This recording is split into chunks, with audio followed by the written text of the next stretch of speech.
세계화는 언어의 세계화도 함께 이루어지고 있습니다. 세계화라는 게 과거에는 비행기 또는 배 같은 교통편이었다면 지금은 인터넷이라는 넓은 세계가 존재하고 있죠. 이걸로 인해서 세계화가 더 많이 이루어지고 있습니다. 그래서 가장 많이 사용하는 언어와 가장 넓게 사용되는 언어가 있죠. 집중된 사용, 그보다 보편적으로 사용하는 언어는 역시 영어입니다. 영어는 항상 그랬던 과거보다 더 많이 사용하고 있습니다. 24억 인구가 사용하는 언어입니다. 다양한 곳에서 사용하고 있다는 거죠. 인구의 3분의 1이 80억 인구니까요. 적어도 3분의 1이 영어를 사용하고 있기 때문에 영어를 사용할 수 있다는 건 굉장히 편리한 중요한 역할을 하겠죠.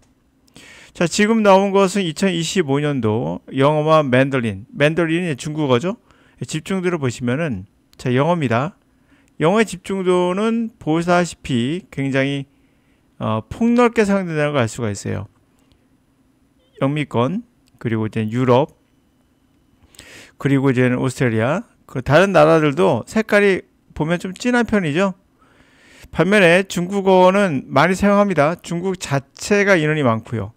그러나 집중되는 현상을 볼 수가 있거든요. 그리고 이게 조금씩 흐리게 나와 있는 표현들이 보입니다. 남미 쪽하고 아프리카 일부 지역들 보이십니까? 네, 이렇게. 그거 보더라도 확장력, 그리고 앞으로 더 강력한 힘을 발휘할 수 있는 어휘는 역시 영어라는 걸 알 수가 있죠. 그래서 24억 인구가 사용하는 언어이며 다양한 분포를 갖고 있다라는 게 여러분들이 굉장히 도움이 될 수 있는 언어라는 걸 확실히 알 수가 있는 그런 자료였습니다. 자, 근데 문제는 뭘까요?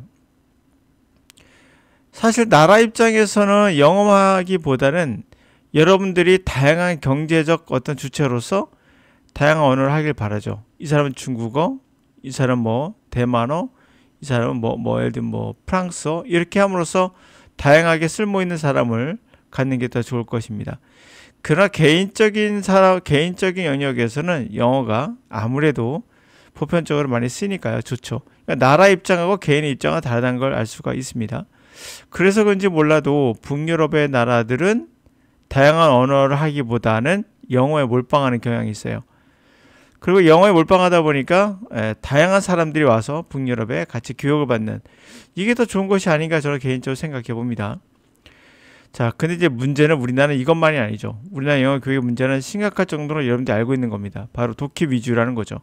사실 독해 위주가 큰 문제가 되진 않아요. 근데 리스닝이 거의 없다는 게 문제죠. 그리고 독해도 구문 독해와 단어 암기 위주의 구시대적인 방식이라는 게 또 문제를 가중화시키고 있어요. 이 모두의 문제의 원인은 학교와 학원, 선생님들에게 있죠. 물론 이해가 됩니다. 그럴 수밖에 없는 이유가 있죠. 가장 큰 문제는 시험이 독해 위주라는 점이죠. 그래서 그러하다 보니 그렇겠죠. 그렇지만 또 아셔야 돼요. 여러분들이 아셔야 돼요. 구문 독해와 단어 암기 위주의 수업도 영어 독해에 그리 좋은 방법은 아니에요. 사실 영어 강사들이 옛날에 배웠던 선생님 그대로 하기 때문에 아는 게 그것밖에 없어. 그럴 수 있습니다. 결국 뭐죠? 환골탈태가 안 된 거예요. 과거에 구습을 배워서 그 구습을 아이들에게 똑같이 가르쳐주고 있는 거예요. 이 구습은 앞으로 계속 몇 년간은 더 살아날 겁니다. 그러나 이렇게 가면 우리나라는 갈라파고스 같은 섬이 될 거예요. 멸종할 겁니다. 아마 영어 자체가 멸종할 겁니다. 자, 그렇지만 이제 해결책은 누구한테 있을까요? 여러분한테 있어요. 결국엔. 자, 여러분이 이런 강의를 선택하지 않으면 돼요. 그건 자연 소멸되거든요. 이런 강의를 계속 선택해 주니까 그 강의를 계속 만드는 거거든요. 자, 그러면 여러분은 잘못된 방법을 따라가야 할 이유가 하나도 없습니다. 수업 시간에 방향이 잘못되었다면 스스로 할 수 있는 게 또 영어 독해나 리스닝이니까 스스로 방향을 잘 잡아서 가야 합니다. 그래야지 여러분들이 교육의 희생양이 되지 않아요. 여러분들의 부모님이 바로 증거입니다. 여러분의 부모님이 왜 증거냐고요? 여러분의 부모님 중에 99.9%는 영어를 대부분 못하거든요. 왜 그럴까요? 고등학교 다 나왔거든요. 우리나라 사람들은 거의 99% 고등학교 나왔습니다. 그런데도 영어를 못합니다. 북유럽은 고등학교만 나와도 영어를 합니다. 이게 증거죠. 자, cultural globalization, 문화의 세계화라는 건 multiple centers, 다양한 센터들, 중심들이 아시아에 있어요. Like a Bollywood movie, made in India에서 만드는, 또 쿵우 movie, 이거 made in 홍콩에서 만드는. Their subtitle in many is 17 languages. 자, 그들은 subtitle, 자막이 달려 있으며 17개의 언어로 그렇게 되어 있습니다. 그리고 distributed specific diaspora, 그러니까 특정한 다이스포라, 이민자들, 그러니까 중국어를 사용하는 사람들이 또 어느 지역으로 또 갈 거 아닙니까? 그들에게까지 배포가 돼요. These cultural species, 이러한 문화적인 그런 공간들, 그런 것들이 dominated by languages, 언어에 의해서 지배가 되고, 이 문화라는 공간은 힌디어, 그래가 맨더린, 이 중국어, 이런 것이 언어로 지배가 되죠. 자, 이거는 이것도 주의하셔야 돼요. 특정한 다이스포라란 말 있잖아요. 이민자들이요. 그 여러분 생각하기에 미국에서 가장 많이 사용하는 것은 뭐죠? 영어입니다. 그 두 번째로 가장 많이 사용하는 게 뭐죠? 스페인어예요. 왜 스페인어입니까? 이민자가 많아서 그래요. 이민자가. 근데 주의할 게 있어요. 그렇다면 거의 20% 넘을 겁니다. 스페인어가. 주의할 게 있습니다. 아, 그러면 미국 사람들이 스페인어를 되게 잘하겠구나. 아니에요. 이들은 하나의 언어 정책을 쓰기 때문에 영어를 이들도 배워야 돼요. 그 스페인 사람들이 스페인어를 사용하지 않게 되겠죠. 그러므로 이민자가 있다 하더라도 스페인어가 확장되지 못해요. 여기서 하나 알 수 있는 게 있습니다. 아, 그럼 내 주변에 영어 사용하는 사람이 많으면 영어를 잘하겠구나. 맞아요.